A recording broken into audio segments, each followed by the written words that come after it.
Hey y'all, thank you guys so much for tuning into today's episode of the Worlds of Country podcast. I'm your host, Andrew.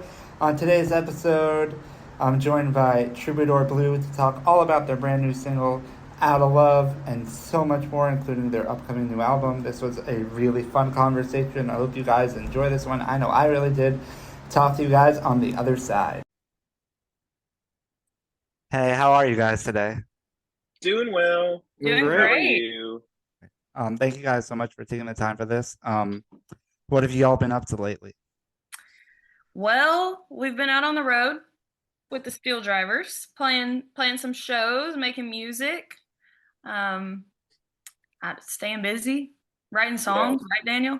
Yeah, a lot of writing. We're getting ready to get back into the studio in the beginning of December to work on our second record as our first record's almost done being released. So we've been writing for that, and it's just been a pretty busy back half of the year for us.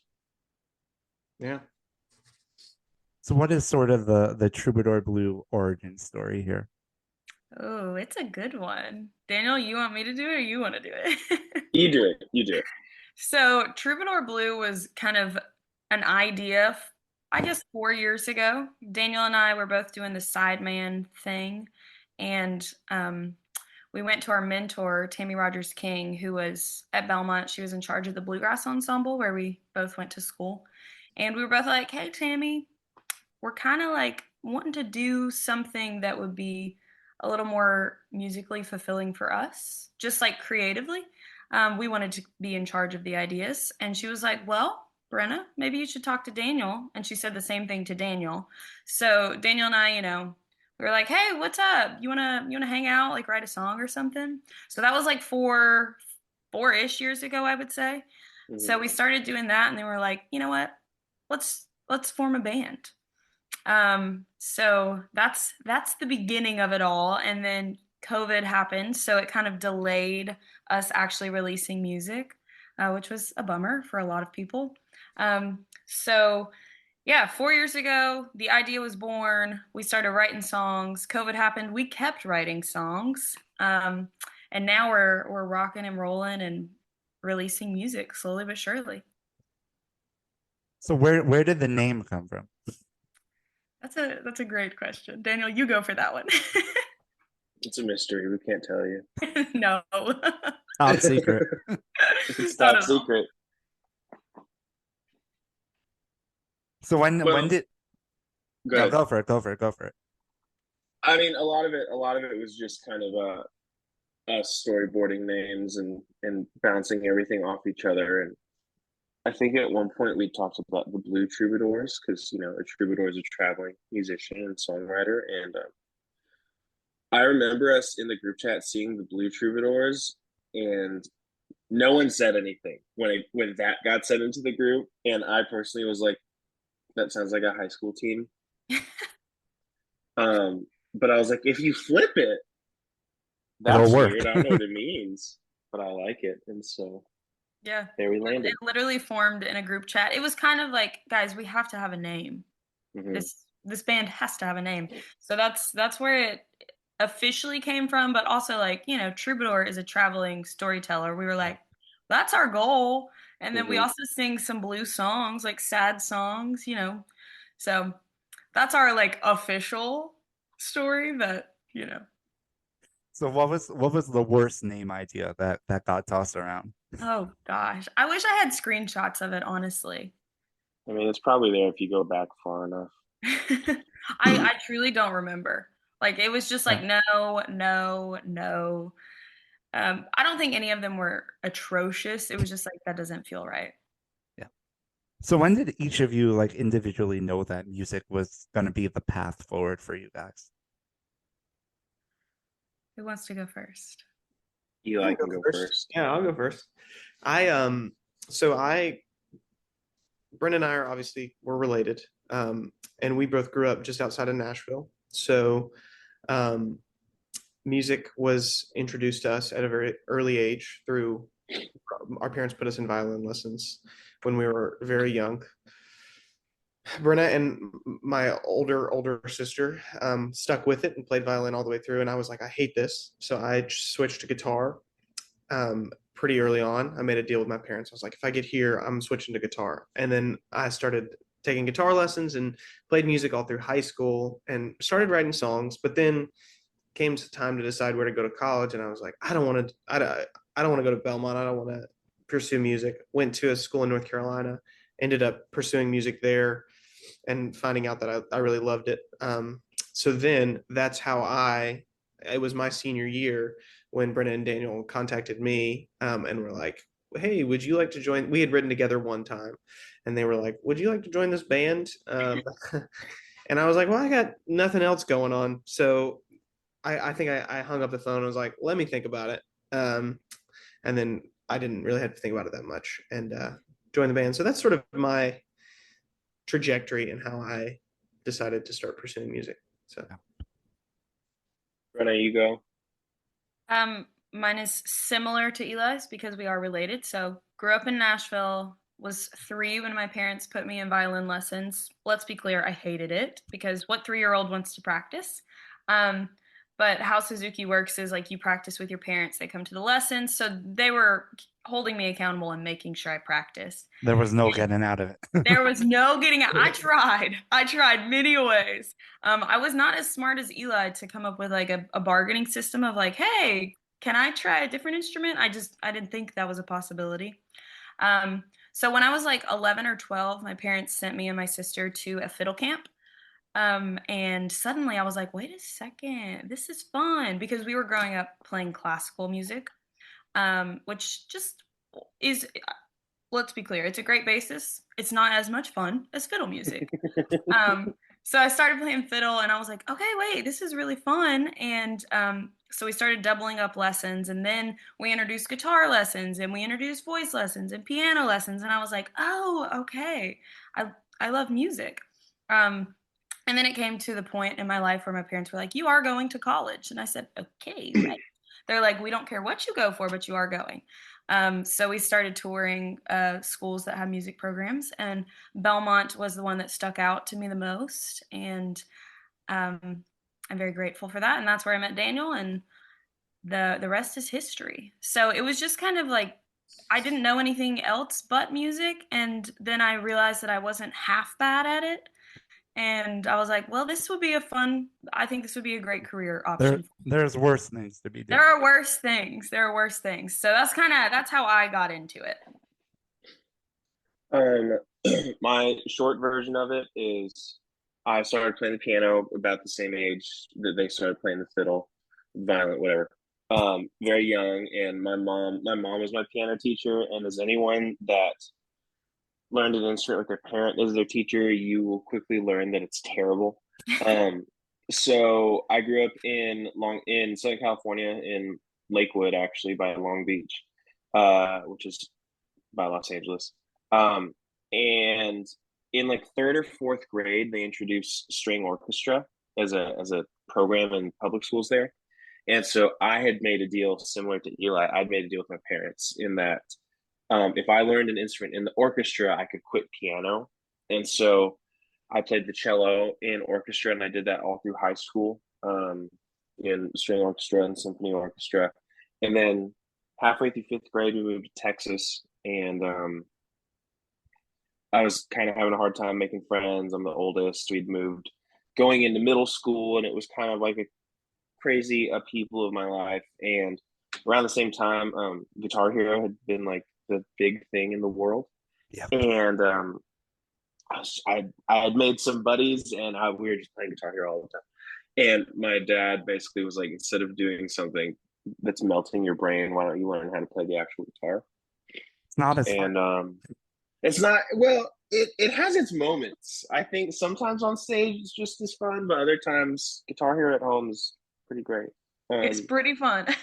Especially do you remember if you played Guitar Hero for too long, you'd like be playing it and then you stop playing and your vision was still kind of doing this from watching the screen too long? It was great. I think that was probably my first contact high.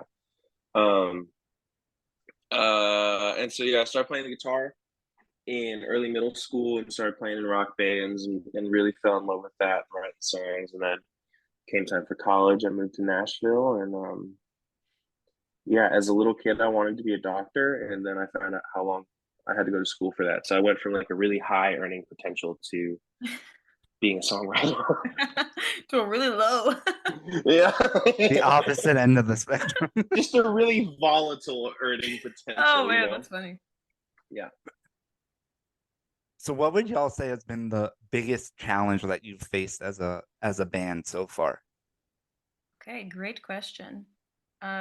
Me personally, I would say patience, not with people, because this is very much just like any business, a people business. You gotta deal with people. So for me, certainly patience, and we have definitely learned how to communicate well, um, out of necessity. Those have been big challenges for sure. Just like I'm sure anybody experiences, but there are three of us, so we got to go through three people and then go to the outside world. Yeah. So that's just my answer. Eli, do you have anything? Yeah, I think I would echo what Brenna said. I think being patient, um, we've had to learn that things happen in their own timing, and we can't, especially with music, like we can create our babies, our songs, and release them, but once you let them go, they're kind of in the hands of the audience, and we've spent a lot of time creating them, and we care a lot about them, but you kind of have to. That's a tough part about music, is once you release it, it's not yours anymore, it's everybody's. So that is kind of it's like jumping off a cliff every time you put a song out. And it's a vulnerable thing, but I think it's great to do it with being a band, and all three of us are being vulnerable at the same time. It's nice to have buddies. You're not in it alone. We're not alone. Yeah. Which that's very true, Eli. Yeah. I think the biggest thing that we've learned and been able to grow in is more than just communication. It's knowing how to be honest with each other, whether it's in the creative process as far as writing goes, or producing records, or touring together, or bringing on, outside teams as far as distribution or label or publishers that we're working with or talking to, and really being able to look at each other when it's just the three of us and being like, I don't like this, or I do like this, or whatever. Because what can tend to happen in things is, if you don't want to address it, you can be like, no, it's fine, and you kind of push it along down the road until it hits a point where you're like, no, I absolutely don't like this, and then everyone's like, why didn't you say this before? Yeah, and so it's like, I'm really proud of the way that we communicate with each other and are able to be honest and assertive, but like not rude. Obviously they're siblings, they could kill each other if they wanted to, but everyone is able to communicate things pretty effectively, so that we run, I think, is a pretty well-oiled machine 99% of the time. The 1% of the time we don't talk about Yeah. Yeah. You made it sound like we're legally allowed to kill each other as siblings, which I missed that, but it's good to know. Big if true. I didn't know that was a possibility, but my understanding is that that's just a Tennessee statute. Okay, so fair enough. Yeah. Eli and I will be meeting at the playground after this interview to beat each other up. Yeah, to duel. Well, and sorry, this is an aside that will take 30 seconds. In Texas, there's a law called mutual combat. Have you heard of this? Yes. No. So, okay. So basically, like, Eli, let's say you and me were having a disagreement and it was like getting really bad. We could look at each other and be like, like, do you want to go outside? That kind of thing. You can be like, do you want to go outside and handle this? And we can like verbally agree to mutual combat and beat the shit out of each other. And it's legal as long as you both agree and there's like a witness. But it's allowed. Like, no one can press charges. This is why I don't live in Texas. Good to know. Do you have to verbally agree, or could you just like nod at each other? I think if you think of the legal ramifications, you probably need to verbally agree. Gosh, yeah. Otherwise, it's like, wait, was that a nod? Like, right. Yeah. But yeah, mutual combat. It probably exists in Tennessee, but it for sure exists in Texas. There you go. That was a great tidbit, Daniel. Thank you. Yeah, you're welcome. y'all also have a new song coming out on Friday, Out of Love. Could you tell us the story behind that song and how it came together? We do. It's my wedding song. It was my wedding song. It is my wedding song. I I had the idea for maybe the better part of a month or so, a little longer. Um, and I'd written a lot of the first verse and bits, parts of the chorus. And, you know, every songwriter wants to write their wedding song. Not every songwriter should write their wedding song. And I was terrified of writing like this terrible, crappy, cheesy song.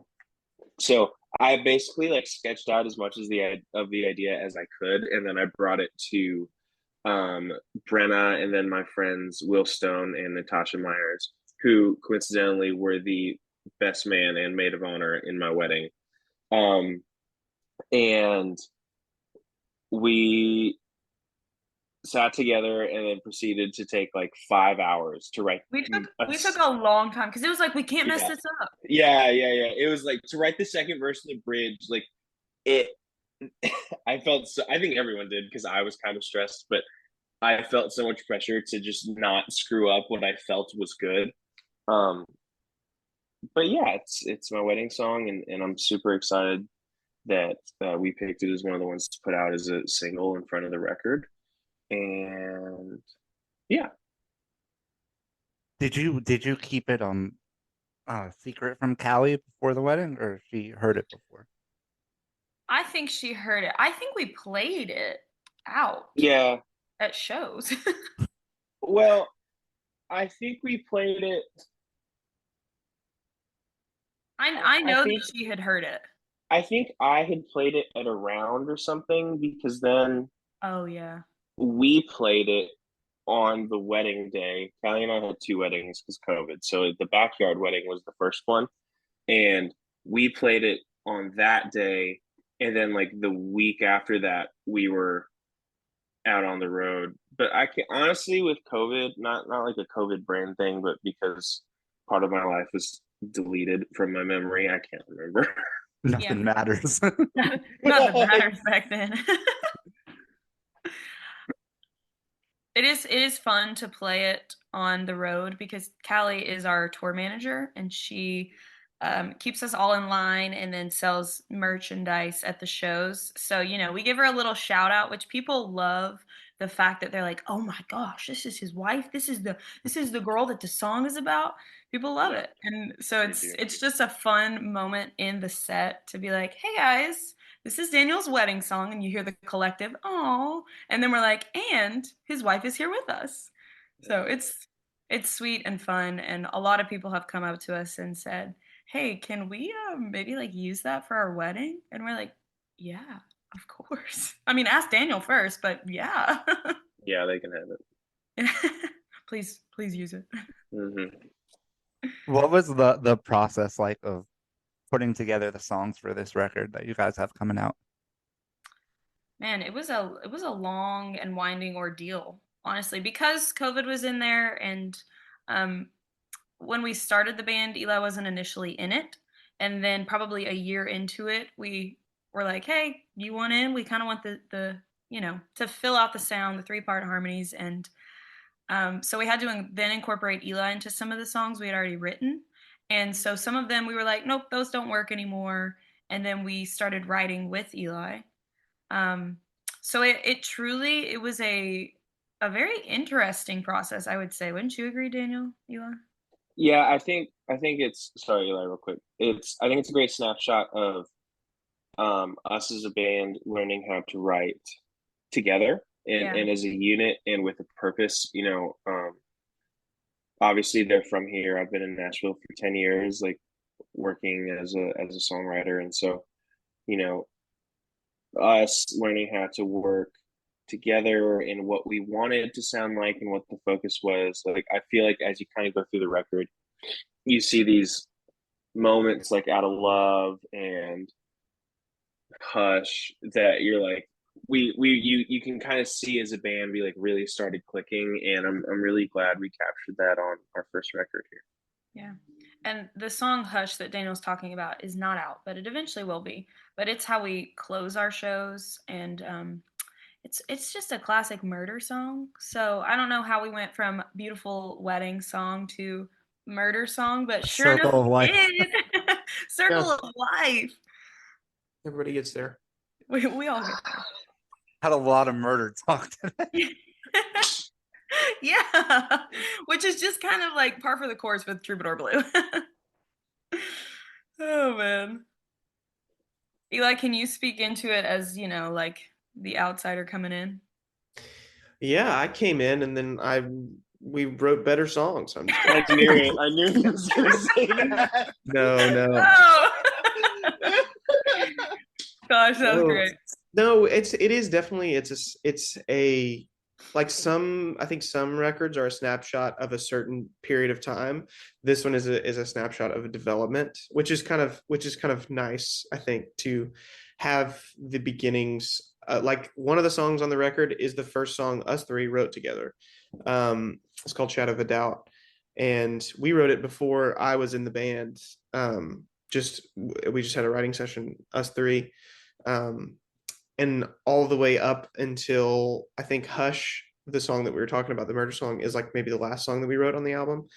And we wrote that a lot later. Like probably 2 years later? Yeah. So it's almost. a wide range of songs. So there's a lot of variation. So it feels more like a mixtape, which we kind of like. Like there's just a little bit of different parts of our development. And if you listen close enough, I think you can spot it, which is kind of it's fun for this album. We're proud of it. So I just want to do a little rapid fire with you guys before I let y'all go. If that's cool Of with you guys. let's do it. Let's do it. I'm nervous. Most likely to mess up on stage. Brenna.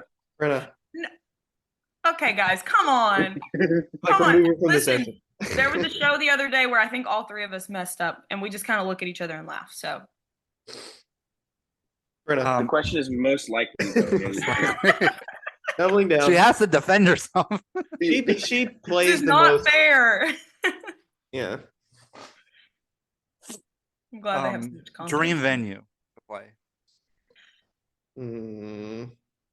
I mean, that we have played or that we want to play? That you want. I think Red Rocks for me. I would love to play Red Rocks. I'd like to play Carnegie Hall. The Forum in Los Angeles, it's where the Lakers used to play. That's my pick. Ooh. Most likely to split off and go solo. Like Daniel and Ela. They'd be like, I'm done working with Brenna. I think it's Eli. Brenna does have the hardest shot because she would just be a solo violinist. Which I guess Paganini was like the last one who did that successfully. I could be the female Paganini for sure. Yeah. Pancakes or waffles? Pancakes. Pancakes unless it's Waffle House waffles, because I love a Waffle House. Okay. Great vote. Daniel? Pancakes. I said pancakes. Oh, I sorry. didn't hear you.